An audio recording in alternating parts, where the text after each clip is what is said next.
Hi, I'm Kristen Goodwin. On this episode of the Fox News Rundown, education front and center in Virginia's high-profile gubernatorial race. Former Education Secretary Betsy DeVos sheds light on how curriculum concerns and a year and a half of frustrations over school closures because of the pandemic are playing into the showdown in the Commonwealth. And Democrats still struggling to reach a deal on President Biden's economic agenda. Fox News Sunday host Chris Wallace weighs in on the negotiations and shares his thoughts on former President Trump launching a new social media platform. Plus commentary by New York Post columnist Carol Markowitz. The Fox News Rundown is a daily news podcast where we take a deeper look at the stories important to you. You can subscribe on your favorite podcast player by going to foxnewspodcast.com. I'm Abby Hornacek. This is Tucker Carlson. And I'm Jessica Tarlov. This is the Fox News Rundown. Friday, October 22nd, 2021. I'm Lisa Brady. He denies targeting parents, but the Attorney General's federal action on school board concerns has hit a nerve. It really does call into question the motives and the reasoning for this type of overreach and overreaction. We speak with former Education Secretary Betsy DeVos. I'm Chris Foster. Democrats in Congress are working through what's in their big social spending plan, how to pay for it, and for how long. I guess I'm just shocked that the debate over what is possible has been so wrong for so long. And this isn't a fight between Republicans and Democrats. This is a fight among the home team. We speak with Fox News Sunday host Chris Wallace. And I'm Carol Markowitz. I've got the final word on the Fox News Rundown. Parents are passionate about their kids' education. It's obvious from the growing numbers at school board meetings around the country. But it's not just parents. A new Fox News poll finds 73% of registered voters say they're extremely or very concerned about what schools teach. Only inflation, political divisions, and healthcare rank higher. And for Republicans and independents, it's third on that list instead of fourth. A hot-button issue on Capitol Hill, too. Nobody has a right to threaten his or her fellow citizens with violence. New York Congressman Jerry Nadler among the Democrats thanking Attorney General Merrick Garland during a House Judiciary Committee hearing on Thursday for his response to concerns about threats against school officials. Garland moving to establish a direct line of communication involving the FBI and federal prosecutors after the National School Boards Association wrote to President Biden asking for help, appearing to liken parents to domestic terrorists. The letter mentioned multiple federal agencies and laws, including the Patriot Act. Ohio Republican Congressman Steve Chabot. One example of a so-called terrorist incident was a parent merely questioning whether school board members had earned their high school diplomas. Garland telling lawmakers the Justice Department supports and defends the rights of parents to complain as vociferously as they wish. I can't imagine any circumstance in which the Patriot Act would be used in the circumstances of parents complaining about their children, nor can I imagine a circumstance where they would be labeled as domestic terrorism.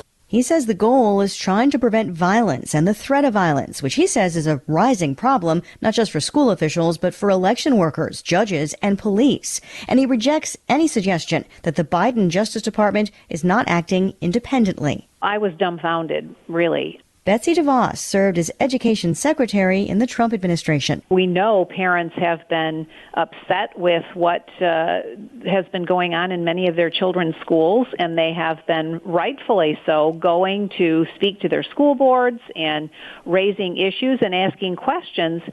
And then when learning that these national political organizations, left-wing political organizations, have been meeting in the White House, and a few days later, a letter appears from the National School Board Association asking for a Department of Justice investigation into and help with, these alleged problems in a whole bunch of states. And then DOJ comes out with an intention to investigate these, quote unquote problems. It sounds more like the KGB than it does the Federal Bureau of Investigation and what should be happening in our country. I mean, to the extent that some board members and other school officials have been threatened, letters or notes, for instance, things on social media, things that happen not in school board meetings but other settings, that doesn't seem like the kind of thing that has always happened. I mean, did it happen before? We just didn't hear about it? You know, how concerned should the country be about that? Well, certainly if there are any incidents of violence or threats of violence, those should be addressed. But, you know, that's what local law enforcement is for. We don't need to call in the FBI, you know, our national police force to go and take, you know, residents in places where these isolated incidents are happening. The reality is that it appears on multiple levels to be simply an effort to intimidate and silence parents.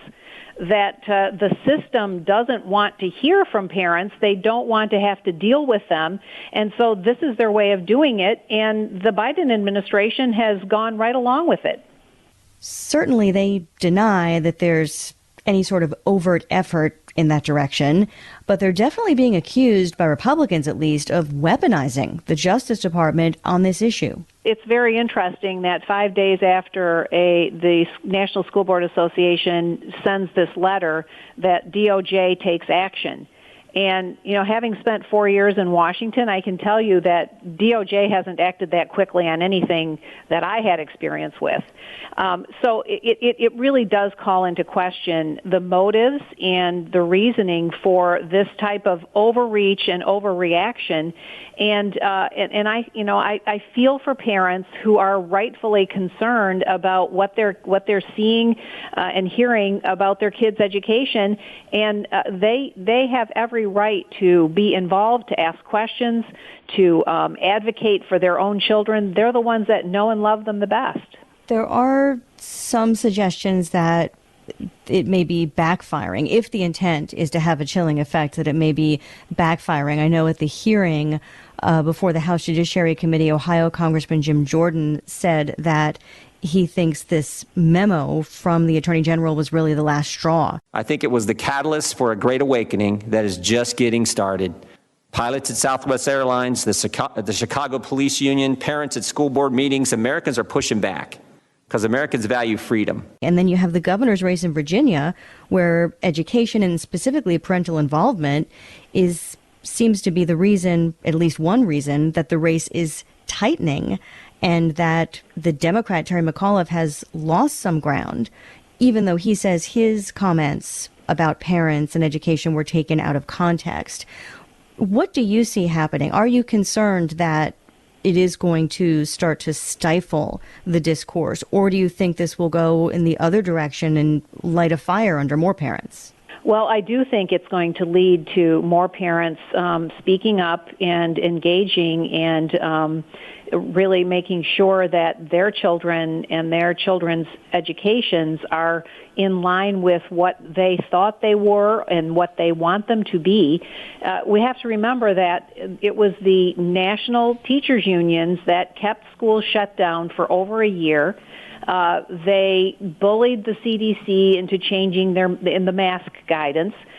As a result, we have millions of kids who have fallen further and further and further behind in their education, and who today, many of whom have mental health issues and challenges because of the lengthy shutdowns and isolation. And so I think parents are rightfully engaged and awakening around a system that has for too long served itself and has and is really very much controlled by and responsive. You know, the Democrat Party is very controlled by and responsive to these national political organizations. And I think Terry McAuliffe, former Governor McAuliffe, is very out of touch with what's actually going on at the grassroots level with parents. And, I think it is an issue that is going to be very decisive in that race. A lot of this, the protests from parents, if you will, hinge on critical race theory. The school board letter mentions that specifically. It also denies that it's actually being taught as a curriculum in schools. They call it propaganda in that letter that they sent to the president. Is it propaganda? Is there a chance that parents are overreacting in some way on this issue? Well, I think it's every parent's right to ask the questions, and we know for a fact that this theory and these kinds of curriculums have been turning up in schools across the country. It is absolutely false for them to say anything otherwise, and in fact, the National Education Association actually has as part of their platform support for teaching this curriculum, and has actually designated funds to defend and protect teachers if they are questioned or challenged when teaching it. Is there a way to achieve a better outcome on race and awareness in schools than what is happening with so-called critical race theory? What should be happening in education along those lines, in your view, if anything? Well, absolutely, we should be teaching accurate American history, the good and the bad parts, but we should also be continuing to look toward and appreciating the ways in which our country has continued to strive to become a more perfect union. The critical race theory and the other types of curriculums that basically pit people against one another based on their race is simply self-destructive. And it really is part of the whole Marxist playbook to try to get all of us to hate one another more and to either be pitted as an oppressor or one who is oppressed. That is not what America was founded on, and that is not what we aspire to be. I know you've also always been a big advocate for school choice. Could this lead to a renewed push in that direction? Well, it absolutely is, and we've seen to date 21 or maybe 22 states that have expanded existing programs or created new programs just since the first of the year. And more parents understanding what we mean when we talk about school choice and education freedom. Parents who a year and a half ago never would have considered themselves interested in this subject have found very little control or power over their kids' education this last year and a half and are today demanding more. And I think that's good and it's healthy, and I think it's going to ultimately lead to better opportunities, more choices, and a lot more positive outcomes, particularly for the kids who are most disadvantaged, because those are the ones for whom the school choice programs have basically been targeted in the states for many, many years. One other quick question, because I know you have to go. Betsy DeVos, after leading the education department for 4 years, I'm just wondering what concerns you most about the state of schools right now. You've mentioned the longstanding achievement gap. The pandemic certainly didn't help, and we're still living in the pandemic. What concerns me, but what also I'm very optimistic about, is the fact that this system, which has been indefensible for so many years, is really at the brink of crumbling. And I think that's ultimately going to be the best thing for every kid in this country. If we can go to a place where families are making those decisions and they're empowered to choose the right fit for their kids' education, the outcomes for kids at every level are going to be so much better than they have been for a long, long time. Former Education Secretary Betsy DeVos, thank you so much for your time. Thank you so much, Lisa.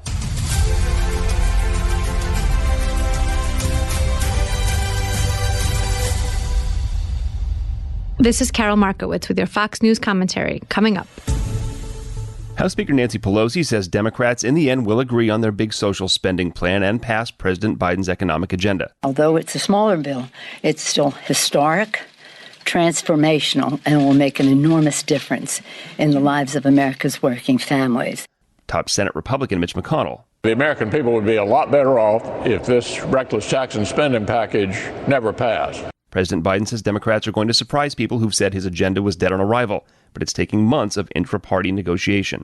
I have to say, I've watched a lot of bills and a lot of negotiations, and, when they say it's dead, it oftentimes isn't dead, and I don't think this bill is dead. Chris Wallace is the host of Fox News Sunday. But it's just astonishing, the things that come up. I mean, the first one was, it turned out, we found out at the end of last month, when there was this hard deadline of the end of September, that Joe Manchin and the Senate Democratic leader, Chuck Schumer, had signed a document in July which laid out what Manchin's points were. And none of this had ever been told to anybody in the House or the Senate. And, it would have saved a lot of time.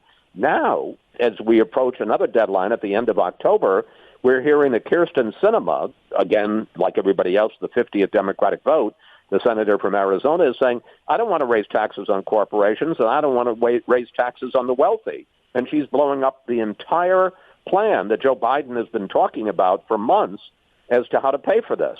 So I guess I'm just shocked that the debate over what is possible has been so wrong for so long. And this isn't a fight between Republicans and Democrats. This is a fight among the home team. And they still can't even get their parameters straight, let alone an agreement. Yeah, and if Senator Sinema was going to be against these tax hikes from the very beginning, like you said, where was she in July? And a lot of her fellow Democrats are just frustrated with her and say, okay, fine, what do you want, Senator Sinema? Well, she's talking about not a tax on the wealthy, but a tax on the super wealthy, which is a tax on billionaires, and then, some kind of obscure tax, not just raising tax rates on corporations.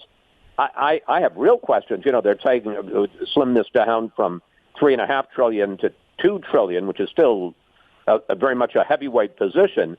They're saying there's a real question as to whether they could fund that with the kind of pay for she's talking about. So, again, I don't understand why the White House has been talking about certain things for months. If Sinema, and she says she has made it clear to the White House where she stands on these issues.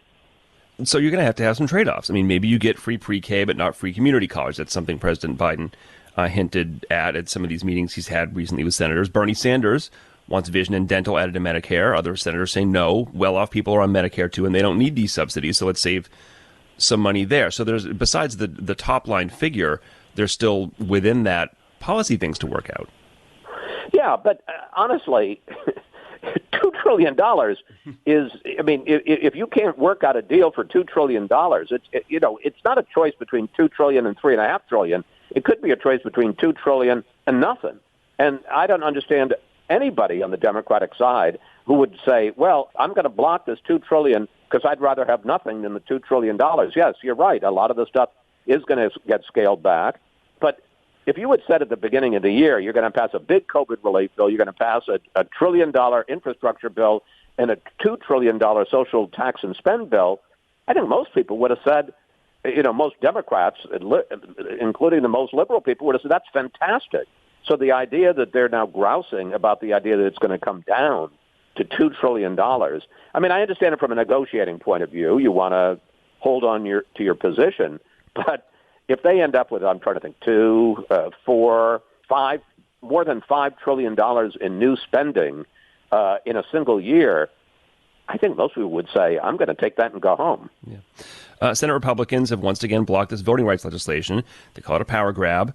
So once again, you have some Democrats saying, let's just kill the filibuster rule just for this. And maybe you see that again in a couple of months with the debt ceiling. Will anything be enough for Joe Manchin and the other senators who like the status quo? Say, okay, we have to pass this and hold their nose and consider what they call in the Senate the nuclear option? Well, here's the problem with that. You take your step, your one very, you think, muted step, it just opens the door. So, and the best example of that is what happened on judges, which is when Barack Obama was president, they had a Democratic president and a Democratic Senate, and then Senate Democratic Majority Leader Harry Reid said, you know what, Republicans keep blocking on a filibuster a lot of the president's appointees to lower courts, the Court of Appeals and the District Court, not the Supreme Court. So we will just change the rule and say that there's no filibuster on those. Well, what happens?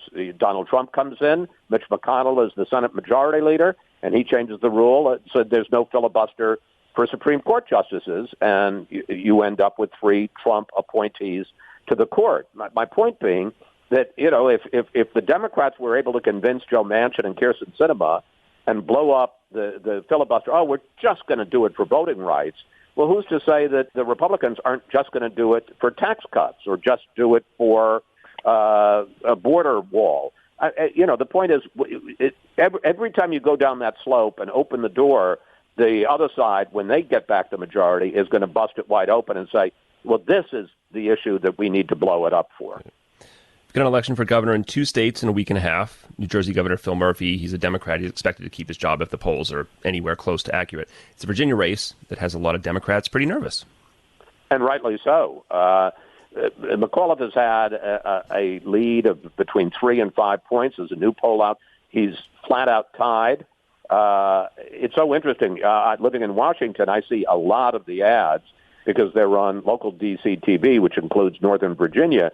If you watch the McAuliffe ads, you would think he's running against Donald Trump. You barely hear about Glenn Youngkin, the Republican opponent. It's all about Donald Trump. And, understandably so, given the fact that as I say, Biden beat Trump by 10 points a year ago. Youngkin doesn't talk about Trump at all. He's really focusing on a lot of suburban issues because that's where Republicans underperformed last year, particularly education. It's a really close race, but I will say this. Look, there are individual personalities, there are individual issues, but if Terry McAuliffe, the former governor of Virginia, a Democrat, loses in a state that has trended from red to purple to a pretty good shade of blue right now, if he loses in that state in a week from Tuesday, Democrats are going to just be scared to death.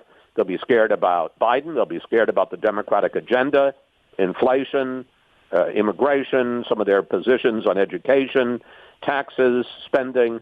There's going to be real fear and loathing in the Democratic Party if Terry McAuliffe loses on November 3rd.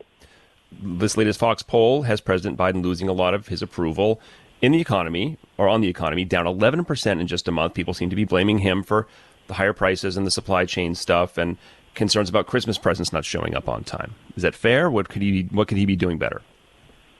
Well, yeah, I think it is fair to the extent, first of all, presidents get undue credit when things are going well, undue blame when things are going badly. But, particularly on the inflation issue, which I think you could talk about more than the supply chain, which has a lot of factors in terms of shipping and what's going on at ports. And, you could say that they should have been onto it quicker than they seem to have been.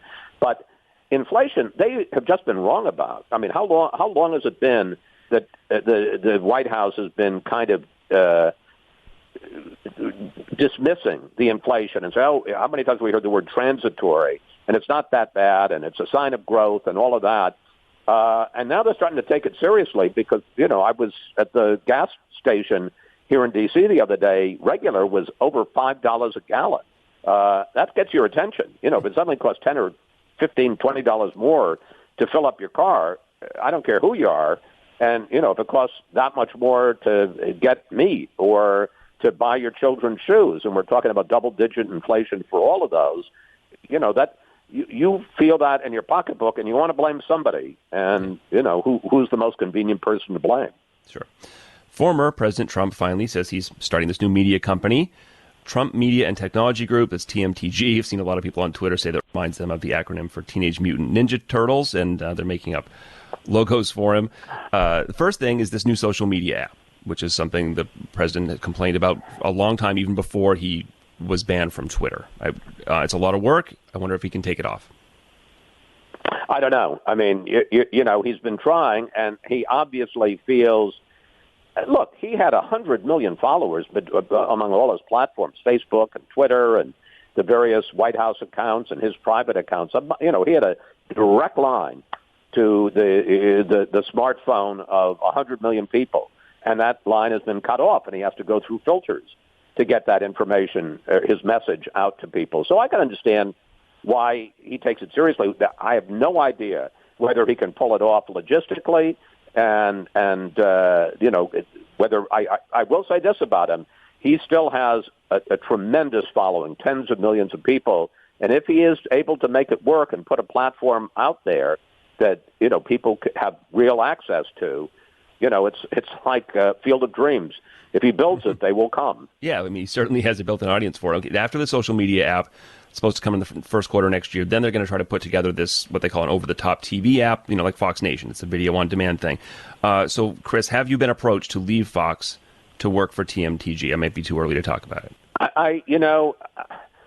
I haven't checked my emails in the last 20 minutes, so I can't definitively say no. But given that the president continues, the former president, to go after me. As I like to say, for a landlord, I'm quite pleased at the amount of space I occupy rent-free in his head. Chris Wallace, host of Fox News Sunday. Thanks, buddy. Thank you, Chris.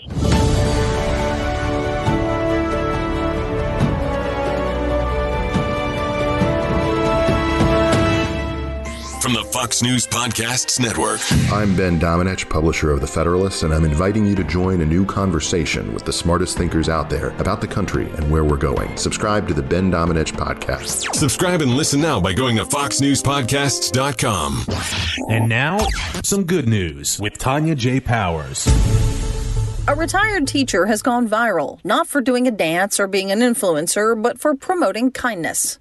Tony Garcia may consider himself a, quote, old retired teacher who knows not of certain things, but to more than 100,000 people on Facebook, he has a message well worth sharing. Garcia is an author and former teacher from Fort Collins, Colorado. In a post that's now gone viral, Garcia wrote he doesn't understand, quote, influencers, YouTubers, and TikTokers, but he says he wants to present another challenge of good old school lessons. The most important among them, he says, to be a good and kind human being.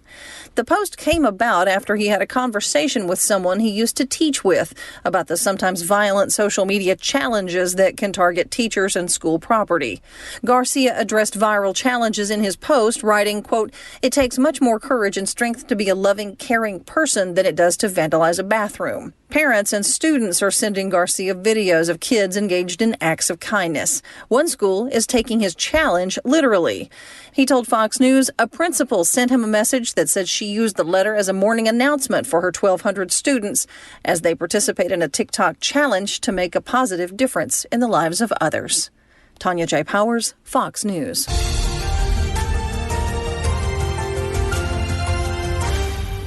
It's time for your Fox News commentary. Carol Markowitz. What's on your mind? In a coddled America, a holiday involving costumes and candy is offensive. Last week, BF Day Elementary School in Seattle decided to cancel their Halloween parade over, quote, equity concerns. It's as if the people in charge sit around thinking, what joy can we strip from the lives of American children today? The joy sucking is bad enough, but getting rid of holidays is also a way to further divide us and limit our celebrations together. The schools say they're canceling Halloween events because kids may not be able to afford costumes. The better way to address equity concerns would be to find a way to get costumes to children in need, not cancel the event for everyone. That's the problem with the people in charge of schools and the equity obsession. It never leads to more for the marginalized. It only leads to less for all. It's not just Halloween either. Several schools in Michigan took it a step further and in their quest for inclusion, canceled Halloween, but also Valentine's Day. Apparently, Valentine's Day led to hurt feelings if a child didn't get a Valentine, but also that some families are uncomfortable celebrating love. Schools have been systematically getting rid of all holidays for years now. Mother's Day and Father's Day have been cut out at school in support of kids who might not have a mother or a father. Father-daughter dances have been canceled over gender issues.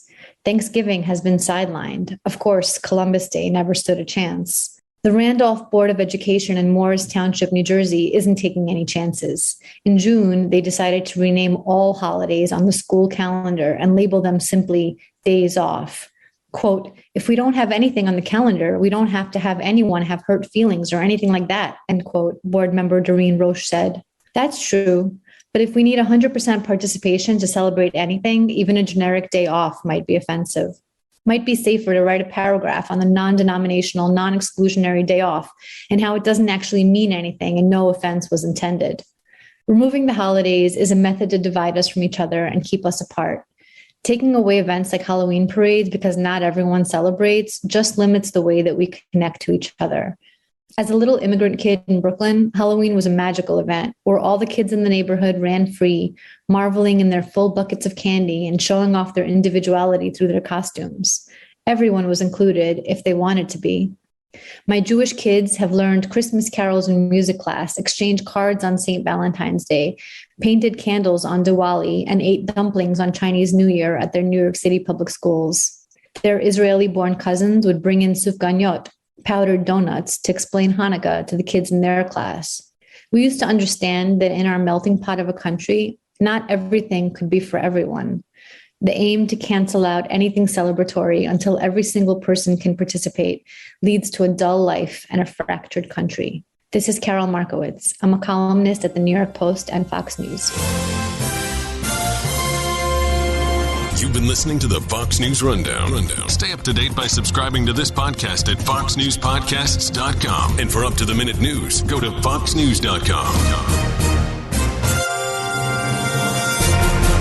Hey, it's Brett Larson, inviting you to download and listen to the new daily Fox on Tech podcast. There's part of a colorful late 90s iMac on Mars. It's an idea that seems a lot like Kickstarter, called Build It. Subscribe and listen now by going to foxnewspodcast.com or wherever you get your podcasts.